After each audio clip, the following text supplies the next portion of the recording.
what are the people like? Well, the staff are dressed in uniform.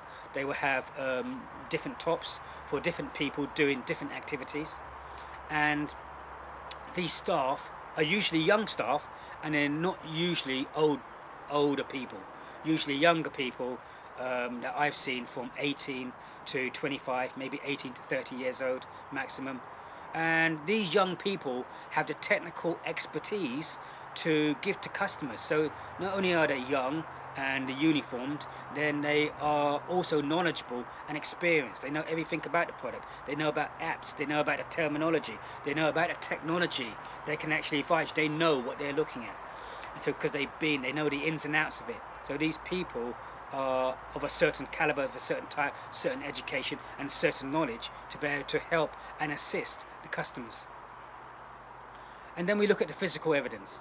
The physical evidence is the whole layout of the retail store where the goods are being sold. So even from the outside, how are the goods merchandised? How does the store look?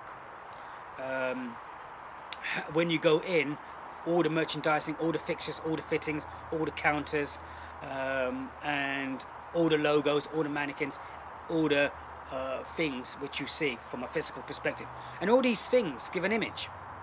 And all these items portray an image in terms of how that company wants you to see that company in their mind's eye, in your mind.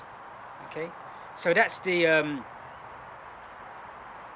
7 P's: the product, the price, the place, the promotion, the people, the process, and the physical evidence. And then lastly is obviously the implementation and control. So when a marketing function is undertaking this marketing role, obviously they will usually split down and group marketing functions by product groups. Otherwise it would be too big for one person to complete. So usually product groups would be split down, and one marketing person would be in charge for each product group or for each product range. And in that product range, that person would need to make sure that they're implementing the 7 P's to meet the objectives or their operational objectives, which would be probably sales orientated in terms of the number of units that they want to sell. So that needs to happen. And the responsibility, because we said the roles, these are the roles. The roles are the mission statement, the internal analysis, the external analysis, the marketing strategy, the extended marketing mix, the implementation, making sure it happens at strategic and operational level. But then the responsibility of the marketing function is to make sure that these are being met. Because if these operational targets, sales targets, are not being met, then what needs to happen to make sure that they are met? And if they're not being met, why are they not being met? And then what corrective action do you need to take in terms of the responsibility now of the marketing function to make sure that this happens? So when we are looking at this, we need to go through this whole process. How many words are we looking for this question? We're looking for approximately 800 words to answer this question. It needs to be properly Harvard referenced on each page, and because those references later on will be put at the end of the bibliography. And let me just recap one more time in terms of how I think you should try and answer this question. So let's go back to the beginning. The first thing you need to do is to lead into the question. And lead into the question and talk about what is marketing. Because once you understand marketing, then you understand it's not just the marketing department. You understand that it involves the whole organization in order to make marketing run. That's the first thing you need to do.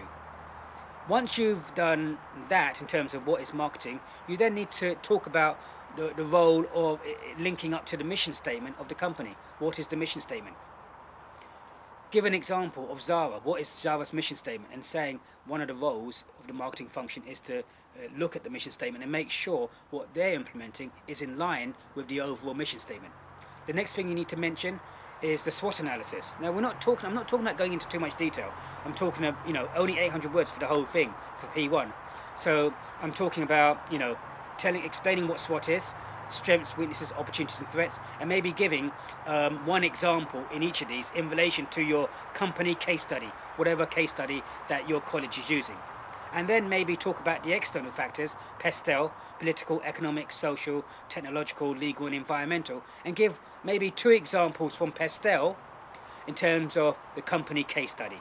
So if it was Zara, I would give Brexit, and I might give the economic situation in terms of inflation and the cost of goods going up, and what implications that might have on Zara's profit, and so on and so forth. And then I would move on and then talk about the marketing strategy. Marketing strategy you need to break down in terms of segmentation, targeting and positioning. And again, give 1 or 2 examples. So Zara, give the example how they segment, give the example how they target, and give the example in terms of their positioning strategy. Briefly, I don't want too much detail. And then move on to the extended marketing mix. Now, you have to obviously briefly explain the product, the price, the place, the promotion, the people, the process and physical evidence, and then briefly explain what each of these means, giving maybe 2 or 3 examples in relation to your case study that you are using. And then finally move on to the implementation and control, and then link in the responsibilities. The responsibilities are making sure that at strategic level and operational level that these core roles are actually being met and the mission statement is being met. See, when Zara implemented just-in-time management principles in terms of their company, in terms of vertically integrated their whole manufacturing process to their own retail stores, that would have involved the whole organization in terms of making affordable fashion. So this process is making it more cost effective, the process and procedure, which means that the company is being more profitable, which means they can be more competitive, which means they are more affordable in terms of their competitors. So yeah, you need to give a few examples here. So I hope that has answered your question. On to P1, make sure that you reference your work as you go along, and then you take it from there. Now what I'm going to do is quickly give you a brief little tour of my parents' house and their garden. So I'm walking through now. This is I love this little garden. We sit down. My mum has loads of little trees and plants and everything else. It's a nice little courtyard area we can have tea and everything else. Just walking down the drive.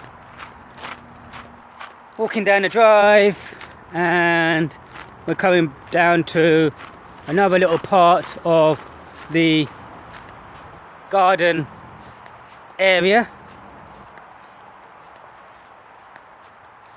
where my kids were growing up here. They used to play around here all the time.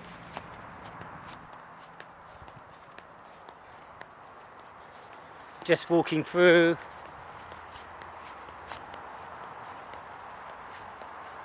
Oh, I'm going to go back round.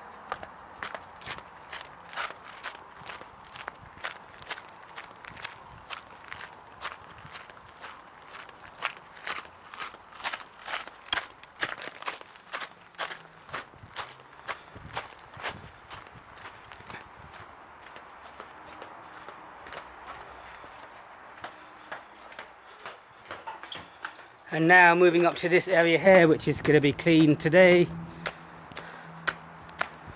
And this area here, my parents usually have loads of barbecues. And growing up here has been quite fun because there's loads of little places to hide and play. So anyway, class, thank you very much for your time. And I hope you've enjoyed P1 with Mr. T. Thank you.